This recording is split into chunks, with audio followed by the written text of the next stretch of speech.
தகவல்களை எப்படி நம்ம தெரிஞ்சுக்கிறது அப்படின்னு பார்க்க போறோம். இப்ப நம்ம திருமணம் சொர்க்கத்துல நிச்சயிக்கப்படுது அப்படின்னு சொல்றோம்.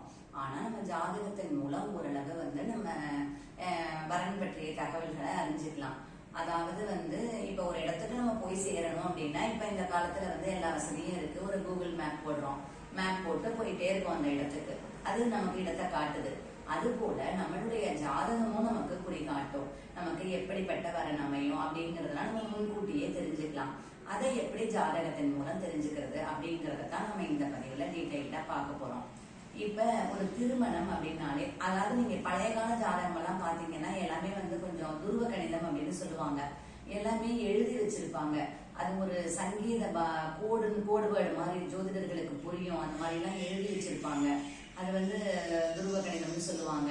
இப்போ 1 3 1 0 அப்படின்னு எழுதியிருப்பாங்க. அதுல 1 அப்படின்னா ஜாதகர், 3 அப்படின்னா உடன்பிறப்பு, அந்த அதுக்கடுத்த 1 அப்படிங்கிறது கூட அவங்களோட ஒரு ஆண் உடன்பிறப்பு, 0 அப்படின்னா பெண் உடன்பிறப்பு இல்ல. இந்த மாதிரி ஒரு கோடு வேர்டுல எழுதி வச்சிருப்பாங்க. அது பழைய சங்கீத முறை அப்படின்னு சொல்றது துருவ கணிதம்னு. இப்ப நம்ம ஜாதகத்தை வச்சு நம்ம எப்படி நம்ம வரன் பற்றிய தகவல்களை தெரிஞ்சுக்கிறது, நமக்கு எப்படி வரன் அமையும், குடும்பம் எப்படி, கூட பிறந்தவங்க எப்படி, அவங்களோட சொத்து பத்தி எப்படி, இப்படி எல்லாம் நம்ம தகவல் முன்கூட்டி தெரிஞ்சுக்கணும்னா எப்படி பாக்குறது அப்படிங்கறத தான் உங்களுக்கு ஹிண்டா சொல்ல போறேன். இப்ப திருமணம் அப்படின்னாலே அது 7ஆம் பாவம் சம்பந்தப்பட்டது. முதல்ல வரன் அப்படின்னாலே 7ஆம் பாவம், களத்திர ஸ்தானம் அப்படின்னு சொல்லக்கூடிய 7ஆம் பாவத்தை பார்க்கணும். இது உதாரண ஜாதகம். இப்ப லக்கணம் ரிஷப லக்கணம். இப்ப இந்த ஜாதகத்துக்கு 7ஆம் இடமா விருச்சிக வீடு வருது. இதுதான் இந்த ஜாதகர் ஆணோ பெண்ணோ இந்த மனைவியோ கணவனையோ குறிக்கிற இடம் இந்த விருச்சிக வீடு. அந்த 7ஆம் பாவம் எப்படி இருக்குன்னு பார்க்கணும். 7ஆம் பாவத்துல சுபர்கள் இருக்காங்களா, சுபகிரகங்களோட பார்வை இருக்கா, அந்த 7ஆம் வீடு சுப வீடா இருக்கா, அந்த 7ஆம் அதிபதியோட நிலைமை, இதெல்லாம் பார்த்து எல்லாமே சுபத்தன்மையோட இருந்தது அப்படின்னா அவங்களுக்கு நல்ல குணமுள்ள அழகான பண்பான வரன் அமையும் அப்படின்னு சொல்லலாம்.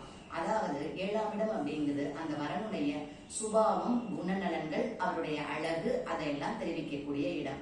அதை வச்சு நம்ம அதுல சுபகிரகம் இருக்கா பாவகிரகம் இருக்கா அப்படிங்கறத வச்சு நம்ம தெரிஞ்சுக்கலாம். 7ஆம் இடத்தை வைத்து வரக்கூடிய வரனுடைய குணம், சுபாவம், அழகு, தோற்றம் அதெல்லாம் தெரிஞ்சுக்கலாம். இதெல்லாம் அந்த 7ஆம் இடம் தெரிவிக்கும். அடுத்து ஜாதகருடைய 8ஆம் இடம் எதை தெரிவிக்கும்? ஜாதகருடைய 8ஆம் இடம் அப்படிங்கிறது அந்த வரனுடைய குடும்பத்தை தெரிவிக்கும். அவருடைய வாக்கு எப்படி இருக்கும், அவருடைய ஃபேமிலி எப்படி இருக்கும் அப்படிங்கிறது ஜாதகருடைய 8ஆம் பாவத்தை வச்சு தெரிஞ்சுக்கலாம். ஜாதகருடைய 9ஆம் பாவத்தை வச்சு அவரோட உடன் பிறந்தவங்க எத்தனை பேரு அப்படிங்கிறது, அவருடைய தைரியம், வீரியம் அதெல்லாம் 9ஆம் பாவத்தை வச்சு தெரிஞ்சுக்கலாம். ஜாதகருடைய 10ஆம் பாவத்தை வச்சு மாமியார் எப்படி இருப்பாங்க அப்படிங்கறத தெரிஞ்சுக்கலாம். நம்ம மாமியாரை பத்தி எல்லாம் எப்படி டெரரான மாமியாரா இருப்பாங்களா எப்படி அப்படிங்கறதெல்லாம் முன்கூட்டியே தெரிஞ்சுக்கலாம். 10ஆம் பாவம் நல்லா இருந்ததுன்னா உங்களோட மாமியார் ரொம்ப நல்லாவே இருப்பாங்க, அவங்க தன் மக போல பாத்துக்குவாங்க, அந்த மாதிரி எல்லாம் நம்ம கண்டுபிடிச்சுக்கலாம் 10ஆம் பாவத்தை வச்சு. அடுத்து 11ஆம் பாவம் அப்படிங்கிறது ஜாதகருடைய ஒரு புத்திசாலித்தனம், புத்தி கூர்மை, அதையெல்லாம் தெரிஞ்சுக்கலாம்.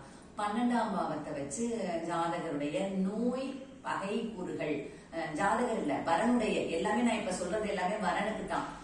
வரனுடைய நோய், பகை கூறுகள் அதை தெரிஞ்சுக்கலாம். லக்னத்தை வச்சு என்ன தெரிஞ்சுக்கலாம்னா, லக்னம் அப்படின்னா ஜாதகர் தான். அந்த தாம்பத்திய வேட்கை அதையெல்லாம் லக்னத்தை வச்சே தெரிஞ்சுக்கலாம். அது எப்படி பலமா இருக்கா என்ன அப்படிங்கிறது. அடுத்து லக்னத்தை வச்சு ஜாதகர் தான் அது. அடுத்து 2ஆம் இடம், 2ஆம் இடத்தை வச்சு என்ன தெரிஞ்சுக்கலாம் அப்படின்னா அது வரனுக்கு ஆயுள் ஸ்தானம், ஆயுள், அவமானம் அதையெல்லாம் நம்ம தெரிஞ்சுக்கலாம் 2ஆம் இடத்தை வச்சு. 3ஆம் இடத்தை வச்சு தந்தையை பற்றி அதாவது அந்த வரனுடைய தந்தை மாமனாரை பத்தி தெரிஞ்சுக்கலாம் 3ஆம் இடத்தை வச்சு. 4ஆம் இடத்தை வச்சு அந்த வரன் வேலை பார்ப்பாங்களா, அவங்களுடைய ஜீவனத்தை பத்தி தெரிஞ்சுக்கலாம். 5ஆம் இடத்தை வச்சு ஜாதகருடைய 5ஆம் இடத்தை வச்சு அது வரனுக்கு 11ஆம் இடமா வர்றதுனால ஒரு லாப வரவுகளை பத்தி தெரிஞ்சுக்கலாம். மூத்த சகோதரங்கள் எத்தனை இருக்கு என்ன அதை பத்தி தெரிஞ்சுக்கலாம். 12ஆம் இடத்தை வச்சு என்ன தெரிஞ்சுக்கலாம்னா ஒரு செலவாளியா, விரைய செலவுகள், அயன சயன போகங்கள் அதை பத்தி தெரிஞ்சுக்கலாம். இந்த மாதிரிதான் நம்ம ஜாதகத்தை வச்சு வரண பத்தின தகவல்களை அறியலாம். அந்த பாவம் எப்படி இருக்கு, சுபகிரகமா இருக்கா பாவகிரகமா இருக்கா, நீச்சத்தன்மையோட இருக்கா அப்படிங்கறத வச்சு நம்ம ஒரு வரன் பற்றிய ஒரு தெளிவான தகவல்களை முன்கூட்டியே அறிய முடியும். இந்த வீடியோ பதிவு உங்களுக்கு பிடிச்சிருந்தா ஒரு லைக் பண்ணுங்க, ஷேர் பண்ணுங்க, கமெண்ட் பண்ணுங்க. மறக்காம என்னோட சேனலை சப்ஸ்கிரைப் பண்ணுங்க. தேங்க்யூ.